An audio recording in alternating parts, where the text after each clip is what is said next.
This is Ekiti rally, Ado Ekiti.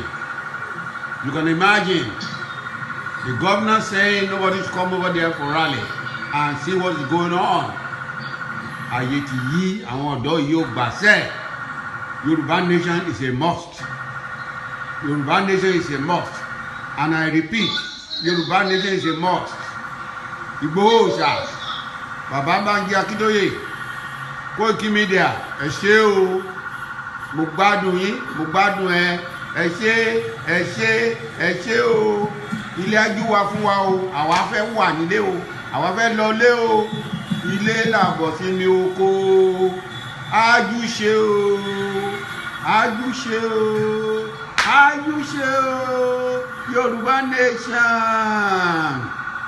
Tiwantiwa, tiwantiwa, Fatadelube, tiwa ni tiwa. Yoruba nation. Ájú ṣe o. Àmín lórúkọ Jésù. Ado Ekiti rally ní ọjọ́ 5 oṣù kẹfà 2021. Ó gbádùn, ó lárinrin. Ẹ bá wa ká lọ. Ẹ máa gbádùn ètò yìí. Bàbá wa Òòṣà Ìgbòho ọmọ Adéyẹmọ Májàsọ́lá. Irọ́ o, Gàmbàrí ò lè bá Jàsọ́lá ilẹ̀ wa o. Àwa ló ní ilẹ̀ wa. A sì gbọ́dọ̀ ló pẹ́. Ọlọ́run ló fún wa. Kò ní já mọ́ wa lọ́wọ́ o. A gbádùn, a wà láàyè. Àjọ máa délẹ̀ ìlérí ni lórúkọ Jésù Kristi. A ti lọ, Yorùbá ti lọ, Yorùbá ti lọ.